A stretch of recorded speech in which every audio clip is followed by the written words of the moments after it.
तीन बातें मान लो मां। कितनी? पहली, आज से हमारे चक्कर में ना पड़े। हम तो नालायक आदमी, हम जिन बालाजी के चक्कर में हैं, तुम भी उन्हीं बालाजी के चक्कर में हो। कलयुग के राजा हनुमान जी हैं, मुजफ्फरपुर के पागलों। हवाओं से जो टकराए उसे तूफान कहते हैं, और तूफानों से जो टकराए उसे इंसान कहते हैं, लेकिन इंसानों से जो टकराए उसे शैतान कहते हैं, पर शैतानों से जो टकराए उसे ही तो हनुमान कहते हैं। नमस्कार, आप फर्स्ट लुक बिहार देख रहे हैं और मैं हूं अभिषेक रंजन। हमारी मौजूदगी अभी बाबा बागेश्वर के दरबार में है और यहीं पर दीप दरबार लगा हुआ था। और बता दें कि बाबा बागेश्वर ने आज दीप दरबार लगाया है और विभिन्न जिला से बिहार के आए हुए थे, उनकी अर्जी को सुनी गई है। इसके साथ साथ उन्होंने ये भी कहा है कि जो हिंदू है वो एक होइए, और भारत के सेना ने जिस प्रकार से पाकिस्तान को मुंहतोड़ जवाब दिया है, जिस प्रकार से भारत में ऑपरेशन चलाकर आतंकवादियों पर चोट किया है, उन्होंने साफ तौर पे कहा है कि ये भारत अब नया भारत है और इस भारत में अब जवाब दिया जाता है, आतंकवादियों को जवाब दिया गया। इसके साथ साथ जातीय जनगणना को लेकर बड़ी बात उन्होंने कह दी है। उन्होंने कहा है कि जो जातीय जनगणना की बात हो रही है, देश में चर्चा हो रहा है, लेकिन जातीय जनगणना अगर गरीबी के आधार पर अमीरी के आधार पर हो तो ये भी सबसे ज्यादा अच्छा बात है। देखिए किस प्रकार से आज बागेश्वर बाबा जो पहुंचे शास्त्री मुजफ्फरपुर के मकाई चौसीमा में, जहाँ पर उनका दीप दरबार लगा हुआ था, और यही वो मंच है जहाँ पर उनका दरबार लगा है। और इसी दरबार से जो है उन्होंने हिंदुओं को एक किया है। इसके साथ साथ उन्होंने ये भी ऐलान किया है कि अगले साल मैं फिर से आऊंगा मुजफ्फरपुर, और 3 दिवसीय मुजफ्फरपुर में उनका कहना है कि कार्यक्रम होगा और कथा भी सुनाया जाएगा, सभी के बीच में कथा होगा। इस बार समय का काफी ज्यादा अभाव है जिसके कारण कथा नहीं हो पाया है, लेकिन अगली बार जब मैं पहुंचूंगा मुजफ्फरपुर तो कथा भी होगा और दीप दरबार भी लगेगा। तो देखिए किस प्रकार से बाबा बागेश्वर शास्त्री कह रहे हैं, किस प्रकार से मन से ऐलान कर रहे हैं, और किस प्रकार से दीप दरबार में लोगों की अर्जी को सुन रहे हैं, किस प्रकार से बुला रहे हैं। आप वो तस्वीर भी देखिए, उनको भी सुनिए। अगली साल हम आएंगे और 3 दिन तक यही लोग करके कथा सुनाएंगे, फिर तो चुप जाएगा। बोलो हाँ या ना? पक्का? अच्छा, अब एक बात बताओ, प्रवचन सुनाए कि दरबार लगाए? हमारे मन में है कि दरबार लगाया जाए, तो फिर मंच खाली कर दो, चलो समझा। अब जो खड़े हैं वो बैठ जाओ, पंडाल में भी जो लास्ट तक खड़े हैं बैठ जाओ। अगर दरबार लगवाना है तो बैठ जाओ, नहीं तो हम सामूहिक अर्जी करा के चले जाएंगे। बैठ जाओ। कैसे हो मुजफ्फरपुर वालों? क्या हाल बा? ठीक बा? अच्छा, बागेश्वर धाम आए हो? अब कब आओगे? जल्दी आना। बागेश्वर धाम कौन कौन आने वाला है? हाँ बताओ। पक्का? पक्का? पक्का? जाओ, हम भी वचन दे रहे, आज से तुम्हारी समस्याएं तुम्हारी नहीं है, हमारे बागेश्वर बालाजी की है। सबकी अर्जी लगेगी, सामूहिक अर्जी तो लगेगी ही लगेगी। हम बालाजी से प्रार्थना कर रहे हैं, तुम लोगों की श्रद्धा देखकर, इतनी रात को भक्ति देखकर हम अपने गुरु जी से प्रार्थना कर रहे हैं कि हे बालाजी, अब आप आओ, जितने लोगों की हो सके अर्जी लग जाए ताकि तुम लोगों का भला हो जाए।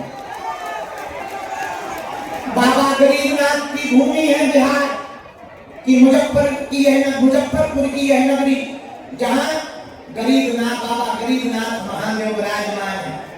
हर सावन को कांवड़िया आकर के जल चढ़ाते हैं। अद्भुत भूमि है भगवान शंकर की। इस भूमि पर भगवान भूत भावन का निवास है।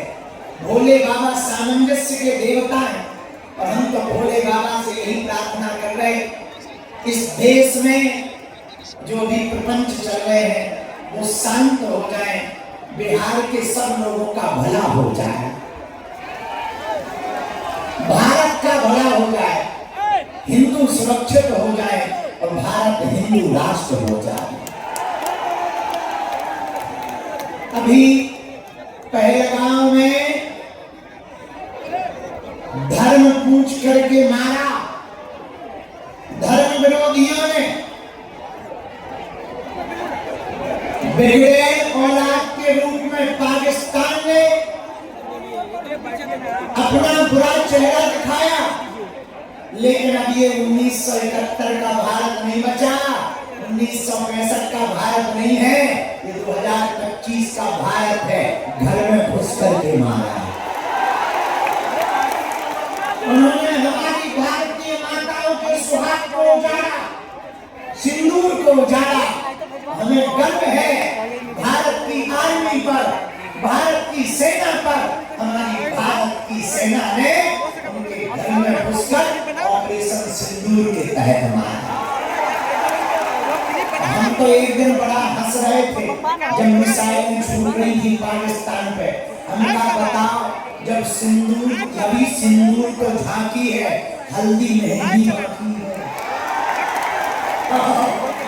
जब सिंदूर इतना खतरनाक है कि काम हमको घर में पता ही नहीं चलता पाकिस्तान वालों को है, 9 जगह उड़ गए।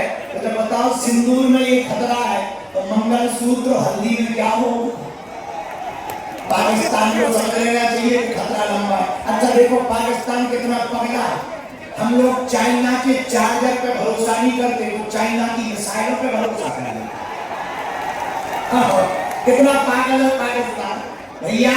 लेकिन धन है भारत की आर्मी, जिसके कारण हम सब सुरक्षित हैं। पर हिंदुओं, एक बात तो समझनी पड़ेगी, अगर हम हिंदू एक नहीं होंगे, हम सब हिंदू एक नहीं होंगे, तो एक दिन तुम्हारे घर में घुसकर के ये मारेंगे। अगर इन्हें मुंह तोड़ जवाब देना है तो भारत को हिंदू राष्ट्र बनाना होगा। और अभी देश में जातिवाद के नाम पर चर्चाएं हो रही। हमें जातिगत जनगणना से दिक्कत नहीं है, लेकिन यहाँ पर पत्रकार बंधु बैठे, इन्हें भी कुछ मसाला चाहिए। ये आए इसी चक्कर में। तो पत्रकार बंधुओं, हमारी सुन लो, रिकॉर्ड कर लो, काम की बात है तुम्हारे। हमें भारत में जातिगत जनगणना तो चाहिए, लेकिन हम चाहते हैं भारत की जातियों की गिनती की बजाय ये गिनती की जाए कि अमीर कितने हैं और गरीब कितने हैं। 2 जातियों की गिनती हो, एक अमीर कितने हैं, दूसरा गरीब कितने हैं, ताकि जो गरीब हैं उनके लिए कुछ उपाय किया जाए। अगर ऐसा होगा तो देश बचेगा, ऐसा होगा तो देश बढ़ेगा, ऐसा होगा तो देश सुरक्षित होगा। अगर ऐसा होगा, गरीब का भला होगा, गरीब का भला होगा तो क्षेत्र का विकास होगा, क्षेत्र का विकास होगा तो प्रदेश का विकास होगा, प्रदेश का विकास होगा तो देश का विकास होगा, और देश का विकास होगा तो भारत विश्व गुरु होगा। लेकिन हम लोग पढ़े हैं जातिगत जनगणना में, हम पढ़े हैं जातियों में। एक बात याद रखना, कंधों से ऊंची छाती नहीं होती। आगे का याद है, कंधों से ऊंची और धर्म से बढ़कर कोई जाति नहीं होती। बिहार वालों, लोग हमसे पूछते हैं बाबा तुम चाहते क्या हो? तो मैं बता दें हम क्या चाहते। क्या तो बता, चाहे पूछो, पूछो, अरे जोर से तो पूछो। हम तो भैया मंदिरों में भीड़, सड़कों पे तूफान चाहते हैं, राम राज्य से भरा हिंदुस्तान चाहते हैं।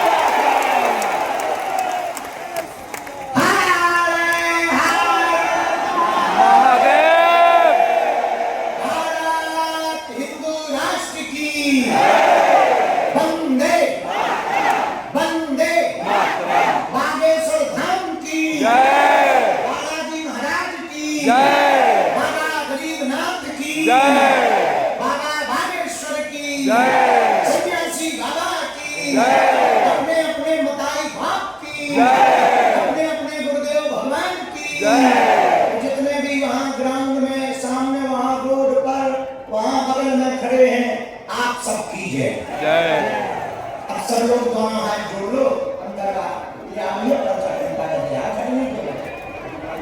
समझे ना? बैठो, बैठो, सब लोग दोनों हाथ जोड़ लो, हमारे साथ में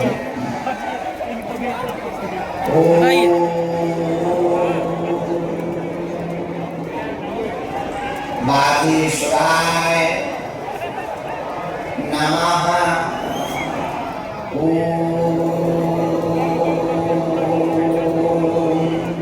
हम हनुमते नमः।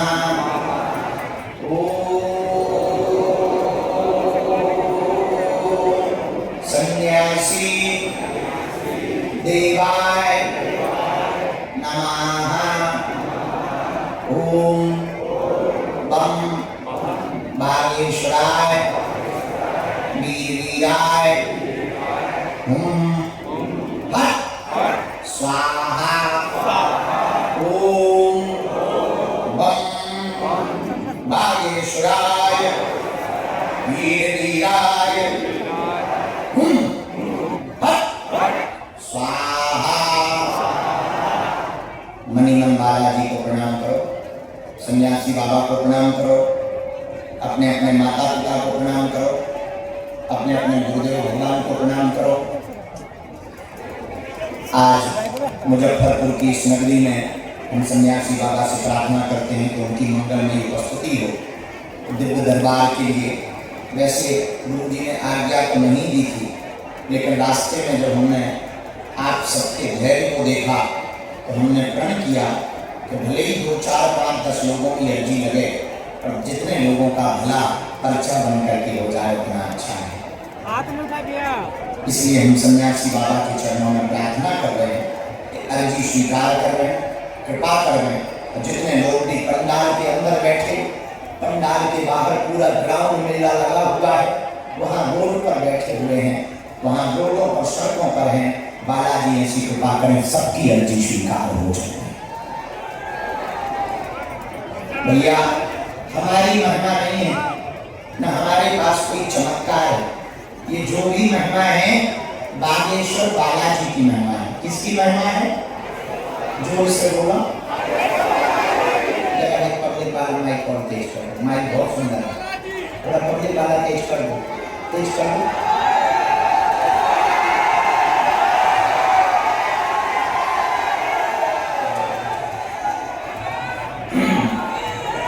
हमारी महिमा नहीं है, बागेश्वर बालाजी की महिमा है।